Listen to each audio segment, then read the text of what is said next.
why is this so important? Why is it so important that we proclaim Jesus to be king?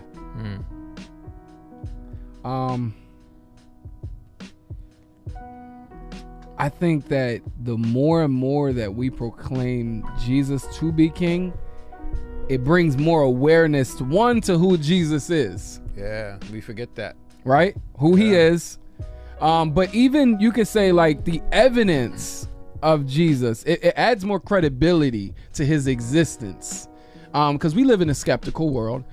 They said that since the Jesus is King album has been released, Jesus or Christianity has been searched on Google. Was it 800,000 times? Yeah, more than over. Usual. Absolutely. Over 800,000. So you're talking about 1 million hits on what is Christianity true, what is Christianity, who is Jesus. It adds so much more awareness, and these are conversation starters. Because I got to start some good conversation at work with people of all different faiths. Right.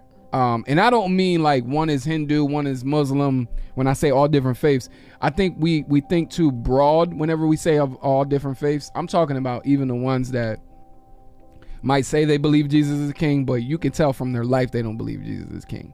That's one faith. Then you have another faith that, a person that will say, I believe Jesus is king, and then display it in their life as well. And then you have all in between there, and then all outside of that faith right there. There's all different faiths that we're walking around able to talk to people and get these conversations started.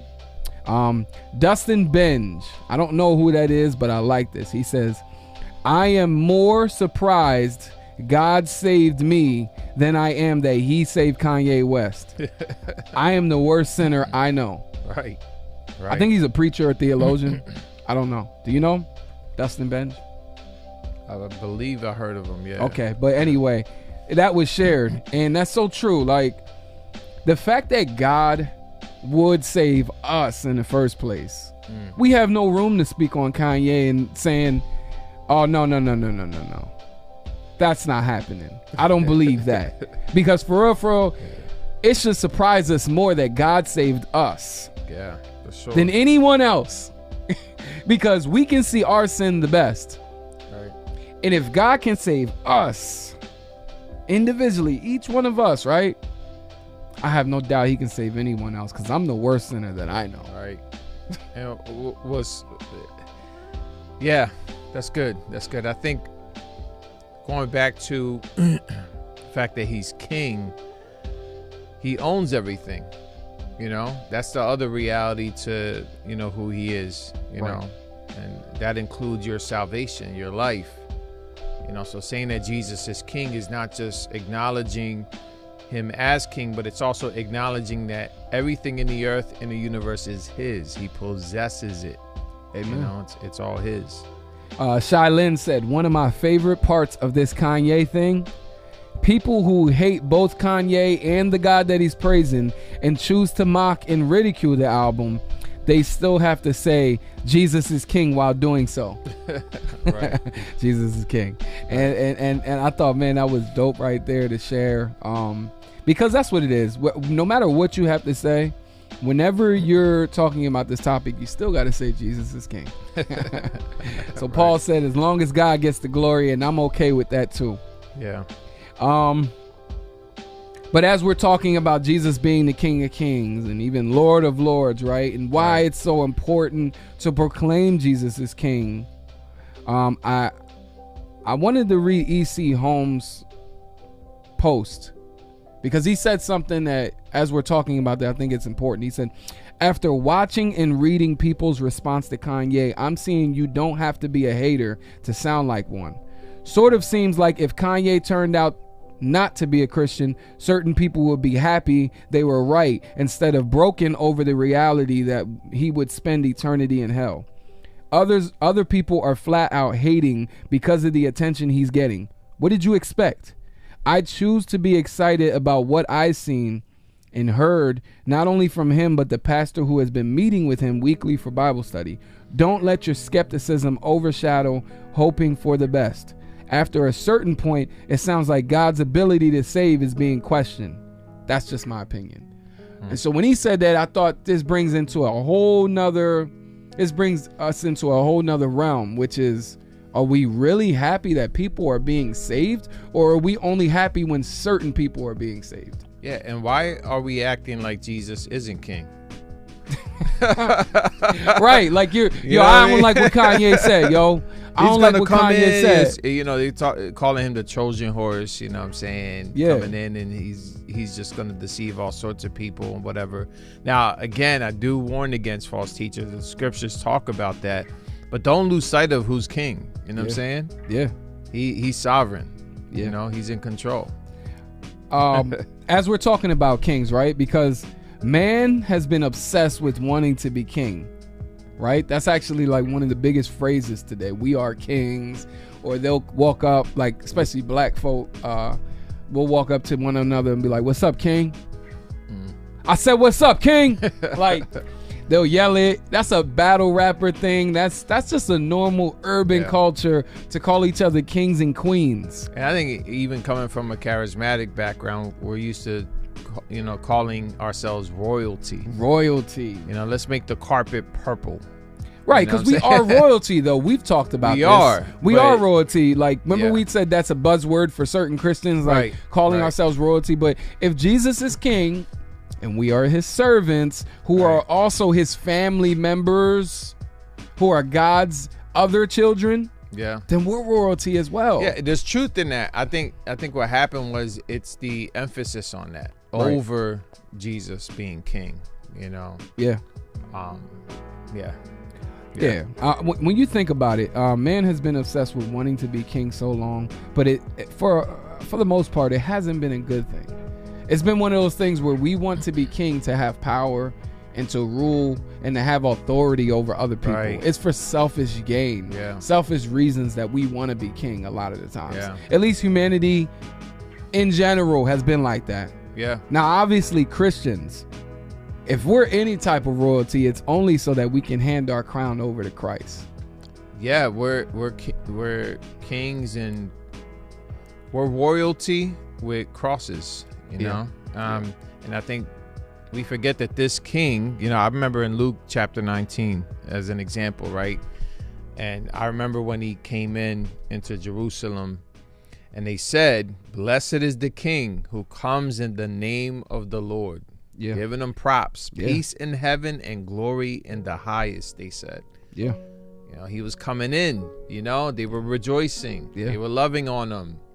But later on, you see them saying in Luke 23:21, crucify him. And that's the thing, is that we focus so much on the benefits, on the royalty, on the beauty of it, that there is kind of like a gritty part of it. That's not the part we want to talk about. We want to talk about all the glitz and the glamour of being royalty.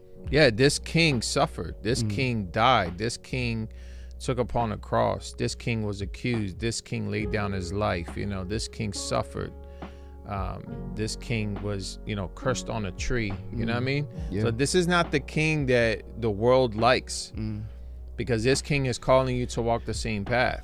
And that's, going back to Kanye, that's the path that, I just want to observe and pray that as God, as I believe, is working on him, that God would teach him through those valleys, and through cross bearing, because we're disciples,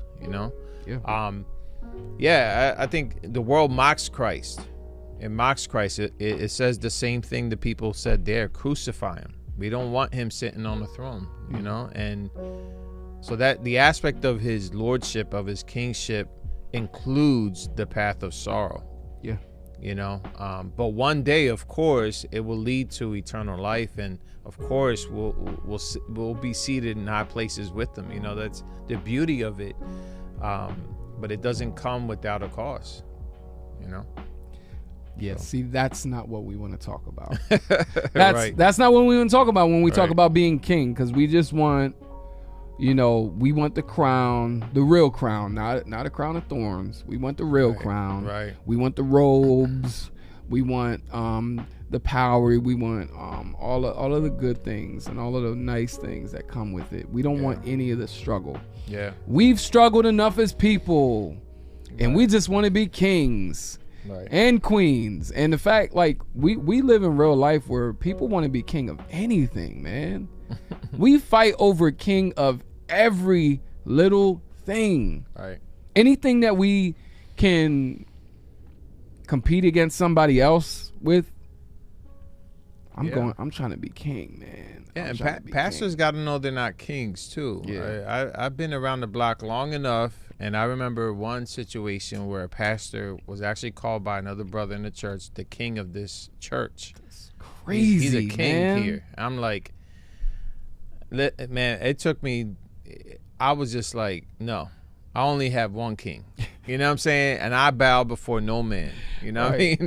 The fact that Kanye, who was so narcissistic and prideful, I'm not saying he's not that way anymore, but we knew what he really, you know, what his image was like before. The fact that he goes from that to this, where he called himself king, and now he's calling Jesus king, and he's stepping back.